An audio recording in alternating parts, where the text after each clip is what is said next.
इयत्ता 9वी, विषय विज्ञान आणि तंत्रज्ञान, पाठ 18वा, अवकाश निरीक्षण दुर्बिणी. प्रस्तावना.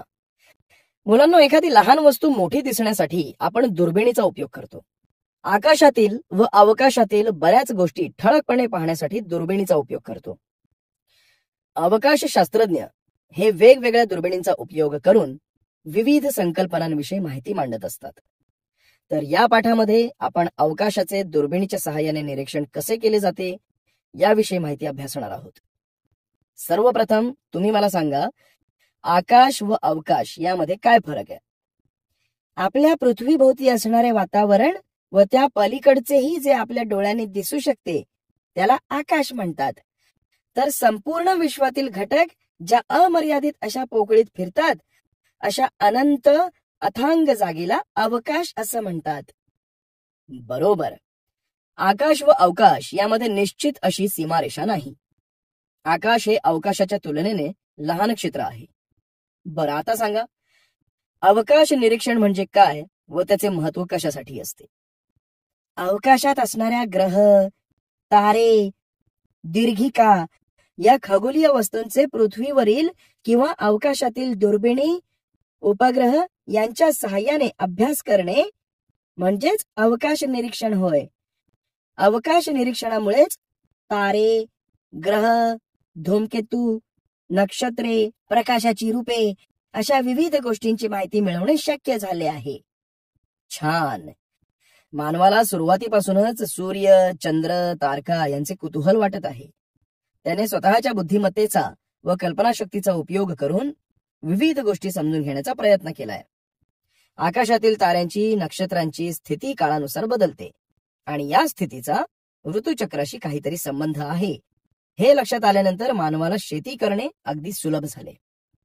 नक्षत्रांची स्थिती ही दर्यावर्दींना दिशादर्शक म्हणून उपयोगी पडू लागली. त्यामुळे आकाश निरीक्षणातून मानवाला पडणाऱ्या विविध प्रश्नांची उत्तरे शोधण्यासाठी त्याने प्रयत्न चालू केले. मात्र यासाठी मानवाकडे कोणतेच उपकरण नव्हते. त्यामुळे आकाशातील ग्रह व तारे जवळून पाहण्यासाठी दुर्बिणीचा शोध लावण्यात आला. गॅलिलिओच्या दुर्बीण शोधानंतर मागील 400 वर्षात मानवाने बऱ्याच प्रमाणात प्रगती करून या विश्वाचे विस्मयकारी असे रूप आपल्या समोर मांडले आहे. अवकाशशास्त्र व तंत्रज्ञान हे केवळ संशोधन करण्यासाठीच उपयोगी पडत नाही, तर आपल्या दैनंदिन जीवनातही ते खूप उपयोगी पडते. यासाठी दुर्बिणींचा उपयोग केला जातो. मात्र केवळ एकाच दुर्बिणीच्या सहाय्याने निरीक्षण करणे शक्य नाही. त्यामुळे विविध दुर्बिणींची मदत घ्यावी लागते. परिचय शास्त्रज्ञांचा.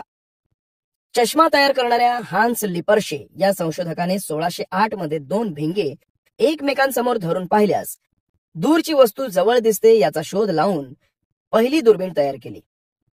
काही इतिहासकार दुर्बिणीच्या शोधाचे अधिकृत श्रेय हे जर्मन हान्स लिपर्शे यांना देतात.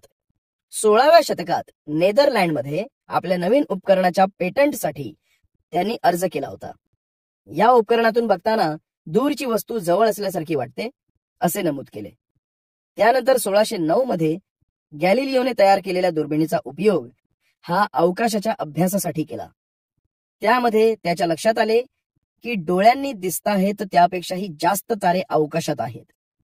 दुर्बिणीच्या मदतीने त्याने गुरु या ग्रहाचे 4 उपग्रह व सूर्यावरील डाग यांचा शोध लावला. अशा प्रकारे दुर्बिणीच्या मदतीने अवकाश संशोधनात बरीच प्रगती झाली. प्रकाशाची विविध रूपे. प्रकाश म्हणजे विद्युत चुंबकीय प्रारणे असून तरंग लांबी हा प्रकाशाचा एक गुणधर्म आहे.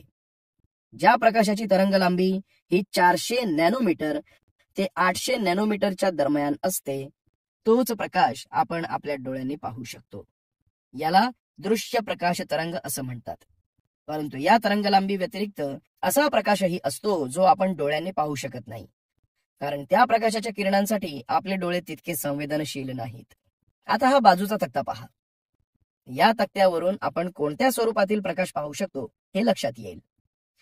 या ठिकाणी 1 नॅनोमीटर बरोबर 10⁻⁹ मीटर, तर 1 पिकोमीटर बरोबर 10⁻12 मीटर असे एककाचे वाचन केले जाते. या तक्त्यावरून तुमच्या लक्षात आले असेल की यांपैकी केवळ दृश्य प्रकाश किरण आपण डोळ्यांनी पाहू शकतो. त्यामुळे अवकाशातून येणारा दृश्य प्रकाश पाहण्यासाठी दृश्य प्रकाश दुर्बिणी म्हणजेच साध्या भिंगाच्या किंवा आरशापासून बनवलेल्या दुर्बिणीचा उपयोग केला जातो. मात्र अवकाशातील अनेक खगोलीय वस्तूंपासून वेगवेगळ्या प्रकारचा प्रकाश निघत असतो. रेडिओ लहरी, क्ष किरण, गॅमा किरण अशा प्रकारचे प्रकाश किरण ग्रहण करण्यासाठी व त्यांच्या प्रकाशाच्या स्रोतांचा अभ्यास करण्यासाठी आपल्याला वेगवेगळ्या दुर्बिणींचा वापर करावा लागतो. अशा दुर्बिणींविषयी माहिती आपण पुढील भागात घेऊ. दुर्बिणी. सर्वसामान्यपणे लांबीची वस्तू स्पष्ट पाहण्यासाठी दुर्बिणीचा उपयोग केला जातो. मात्र अवकाशातील काही वस्तू या खूप दूर असतात. त्या पाहण्यासाठी दृश्य प्रकाश दुर्बीण वापरतात. तिची आता आपण माहिती घेऊ. दृश्य प्रकाश दुर्बिणी. दृश्य प्रकाश दुर्बिणीमध्ये कमीत कमी 2 किंवा त्यापेक्षा जास्त भिंगांचा वापर केला जातो. आता ही बाजूची आकृती पहा. आकृतीत दाखवल्याप्रमाणे दृश्य प्रकाश दुर्बिणीमध्ये 2 प्रकारचे भिंगे आहेत. पदार्थिक भिंग व नेत्रिक भिंग. खगोलीय वस्तूंपासून येणारा जास्तीत जास्त प्रकाश एकवटला जावा म्हणून पदार्थिक भिंग मोठ्या आकाराचे असते आणि या एकवटलेल्या प्रकाशापासून खगोलीय वस्तूंची विशाल प्रतिमा तयार करणारे भिंग म्हणजेच नेत्रिका भिंग हे लहान आकाराचे असते. प्रकाश किरणे वातावरणातून भिंगात किंवा भिंगातून वातावरणात जात असताना आपला मार्ग बदलतात, म्हणजेच त्यांचे वक्रीभवन होते.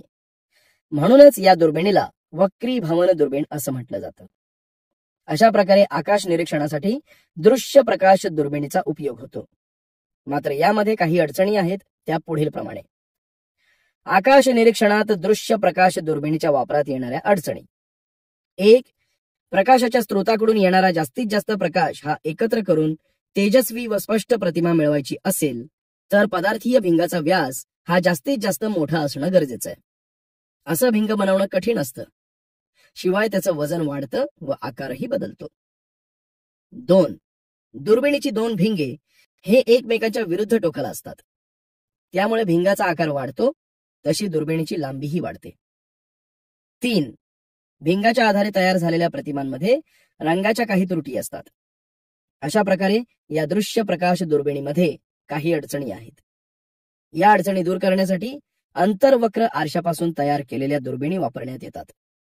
या दुर्बिणीमध्ये प्रकाशाचे अंतर्वक्र आरशाच्या माध्यमातून परावर्तन होत असते. त्यामुळेच या दुर्बिणीला परावर्तक दुर्बिणी असं म्हणतात. या दुर्बिणीमध्ये वस्तूची प्रतिमा तेजस्वी दिसण्यासाठी मोठ्या आकाराच्या आरशाची गरज असते. हे मोठे आरसे बनवणे तुलनेने सोपे आहे. तसेच अनेक तुकडे जोडूनही हे आरसे बनवता येतात. त्यांचे वजनही तेवढ्याच आकाराच्या भिंगांपेक्षा कमी असते. या आरशांद्वारे तयार झालेल्या प्रतिमेमध्ये रंगाच्या त्रुटी नसतात. त्यामुळे साध्या डोळ्यांनी कधीच दिसणार नाहीत असे अतिदूर असलेले तारे व दीर्घिका आपण अशा दुर्बिणीतून सहज पाहू शकतो.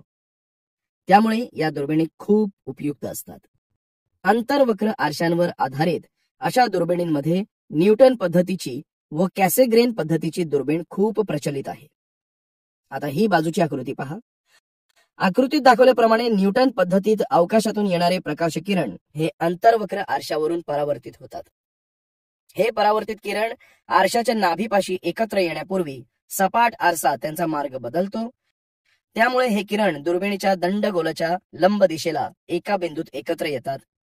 तिथे असणाऱ्या नेत्रिका या विशिष्ट भिंगाच्या मदतीने आपण वस्तूची वर्धित म्हणजे मोठी केलेली प्रतिमा पाहू शकतो. आता ही बाजूची आकृती पहा. या आकृतीत दाखवल्याप्रमाणे कॅसेग्रेन पद्धतीतही अंतर्वक्र आरसाच वापरलेला असतो. आरशावरून परावर्तित झालेले किरण एका बहिर्वक्र आरशाद्वारे पुन्हा अंतर्वक्र आरशाकडेच परावर्तित होतात व अंतर्वक्र आरशाला त्यांच्या केंद्रापाशी असलेल्या छिद्राद्वारे पलीकडे जाऊन नेत्रिकेवर पडत असतात. या नेत्रिकेच्या मदतीनेच आपण त्या स्रोताची वर्धित प्रतिमा पाहू शकतो. आपल्या भारत देशामध्ये 2 मीटर व्यास आरसा असलेल्या काही दुर्बिणी अनेक वर्षांपासून वापरात आहेत. भारतातील सर्वात मोठी 3.6 मीटर व्यासाची दुर्बीण आर्यभट्ट प्रेक्षण विज्ञान शोध संस्थान नैनिताल इथे आहे. ही दुर्बीण आशिया खंडातील दृश्य प्रकाशाची सर्वात मोठी दुर्बीण आहे.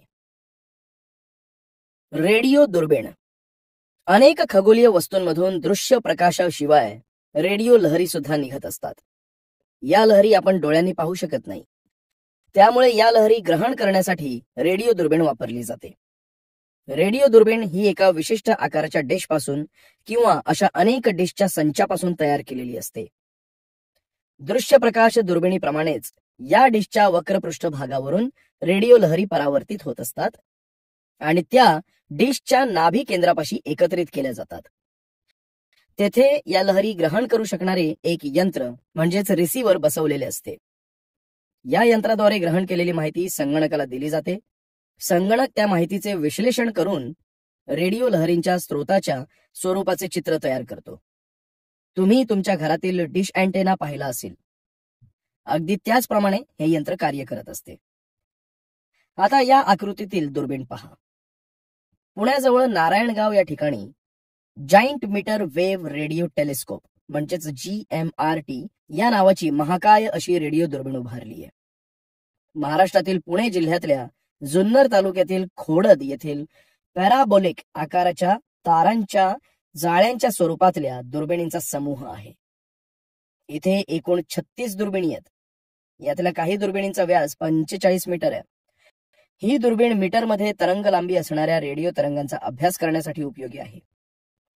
ही दुर्बीण म्हणजेच 30 पॅराबोला आकाराच्या दुर्बिणींचा समूह आहे. यातील प्रत्येक दुर्बिणीचा व्यास हा 45 मीटर इतका आहे. या दुर्बिणीला महाकाय असे म्हटले जाते कारण यातील 30 दुर्बिणींची रचना ही 25 किलोमीटर इतक्या क्षेत्रात केली आहे. म्हणजेच 25 किलोमीटर व्यासाची ही एक दुर्बीणच आहे. या दुर्बिणीद्वारे जी माहिती मिळाली असती ती माहिती या 30 दुर्बिणींच्या समूहामुळे मिळते. GMRT ही भारतीय वैज्ञानिक व तंत्रज्ञांनी कमीत कमी खर्चात तयार केलेली जागतिक दर्जाची संशोधन सुविधा आहे. GMRT मुख्यतः कमी ऊर्जेच्या रेडिओ लहरींसाठी बनवली आहे. GMRT मध्ये 50 मेगाहर्ट्झ ते 1420 मेगाहर्ट्झ या वर्णपटातल्या लहरींचा अभ्यास होतो.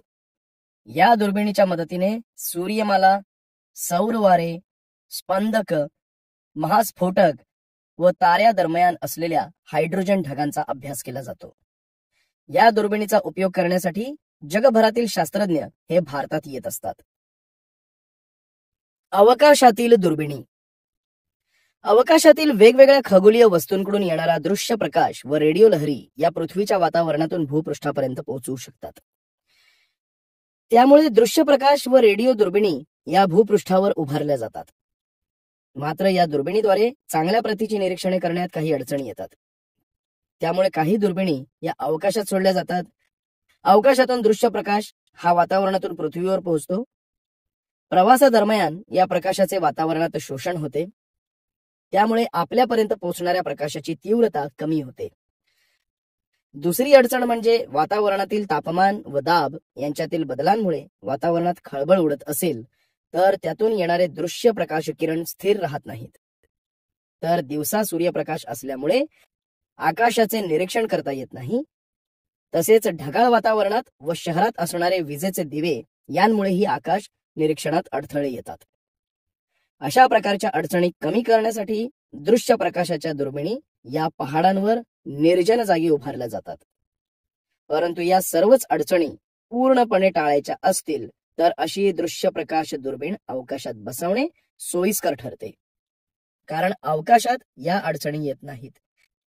त्यामुळे प्रकाश किरणांच्या स्रोतांची मिळणारी प्रतिमा ही सुस्पष्ट व स्थिर असते. अशी कल्पना शास्त्रज्ञांनी सत्यात उतरवली आहे. 1990 मध्ये अमेरिकेच्या नासा या संस्थेने हबल या दृश्य प्रकाश दुर्बिणीचे अवकाशामध्ये प्रक्षेपण केले. एडविन हबल या सुप्रसिद्ध खगोलशास्त्रज्ञाच्या नावाने ओळखल्या जाणाऱ्या या दुर्बिणीच्या प्राथमिक अंतर्गोल आरशाचा व्यास आहे 2.4 मीटर किंवा 94 इंच. अवकाशातून आलेले प्रकाश किरण हे या आरशाद्वारे परावर्तित होऊन त्याच्या समोरील 33 सेंटीमीटर किंवा 13 इंच व्यासाच्या बहिर्गोल आरशावर पडतात. त्या ठिकाणी त्यांचे परावर्तन होते आणि बाह्य वस्तूंची प्रतिमा तयार होते. हबल अंतरिक्ष दुर्बिणीची एकंदर लांबी 13.1 मीटर असून व्यास 4.3 मीटर आहे. ही अवाढव्य दुर्बीण प्रथमच स्पेस शटलचा उपयोग करून अवकाशात सोडण्यात आली. ही दुर्बीण भूपृष्ठापासून 569 किलोमीटर अंतरावरून पृथ्वीभोवती प्रदक्षिणा घालते आहे. अजूनही ही दुर्बीण कार्यक्षम असून या दुर्बिणीच्या सहाय्याने केलेल्या निरीक्षणामुळे अनेक महत्वाचे शोध लागले आहेत. क्ष किरण ग्रहण करून त्यांच्या स्रोतांचा अभ्यास करण्यासाठी 1999 साली नासा या अमेरिकन संस्थेने चंद्रा क्ष किरण दुर्बीण अवकाशात सोडली. क्ष किरण परावर्तित करू शकतील अशा विशिष्ट आरशांचा उपयोग या दुर्बिणीत केला गेला. चंद्रा दुर्बिणीने तारे व दीर्घिका यांच्याविषयी खूप उपयुक्त माहिती मिळवून दिली आहे. या दुर्बिणीला चंद्रा हे नाव भारतीय वैज्ञानिक चंद्रशेखर सुब्रमण्यम यांच्या स्मरणार्थ देण्यात आले आहे. भारतीय अंतरिक्ष अनुसंधान केंद्र, Indian Space Research Organisation, ISRO, Bengaluru. ISRO या संस्थेची स्थापना 15 ऑगस्ट 1969 मध्ये करण्यात आली. या संस्थेमध्ये कृत्रिम उपग्रह तयार करण्यासाठी व त्यांचे यशस्वी प्रक्षेपण करण्यासाठी आवश्यक तंत्रज्ञान विकसित केले जाते. भारताने अंतराळ शास्त्रात जी प्रगती केली आहे त्यामध्ये इस्रोचे खूप मोठे योगदान आहे. याचे मुख्यालय अंतरिक्ष भवन बंगळूर येथे आहे आणि याचे ब्रीद वाक्य मानवी सेवेसाठी अंतराळ तंत्रज्ञान असे आहे. इस्रोने दूरसंचार म्हणजेच टेलिकम्युनिकेशन, दूरचित्रवाणी प्रसारण म्हणजेच टेलिव्हिजन ब्रॉडकास्टिंग आणि हवामानशास्त्र सेवा म्हणजेच मिटिओरॉलॉजिकल सर्व्हिस यासाठी इनसेट म्हणजेच इंडियन नॅशनल सॅटेलाइट सिस्टम व जीसॅट म्हणजेच घाना असोसिएशन ऑफ सायन्स टीचर्स या उपग्रह मालिका तयार केल्या आहेत. त्यामुळे देशात सर्वत्र दूरचित्रवाणी, दूरध्वनी व इंटरनेट या सेवा उपलब्ध होऊ शकल्या आहेत. याच मालिकेतील एड्युसेट हा उपग्रह फक्त शिक्षण क्षेत्रासाठीच वापरला जातो. देशातील नैसर्गिक संसाधनांचे नियंत्रण व व्यवस्थापन म्हणजेच monitoring and management of natural resources आणि आपत्ती व्यवस्थापन म्हणजेच डिझास्टर मॅनेजमेंट यासाठी इस्रोने IRS ही उपग्रह मालिका तयार केली आहे. www.isro.gov.in या संकेतस्थळांवर आपण या उपग्रहांच्या मालिकेविषयी अधिक माहिती मिळवू शकतो. ॲस्ट्रोसॅट 2015 साली भारतीय अंतरिक्ष अनुसंधान केंद्रामार्फत ॲस्ट्रोसॅट या कृत्रिम उपग्रहाचे प्रक्षेपण करण्यात आले. या उपग्रहावर अतिनील किरणे व क्ष किरणे ग्रहण करणाऱ्या दुर्बिणी बसवण्यात आल्या आहेत. या उपग्रहाचे बरेचसे भाग हे भारतातच तयार केलेत. अशा प्रकारचा हा जगातला एक अद्वितीय असा उपग्रह आहे. या उपग्रहाद्वारे मिळालेल्या माहितीच्या आधारे भारतातील खगोलशास्त्रज्ञ अवकाशातील विविध घटकांचे संशोधन करीत आहेत.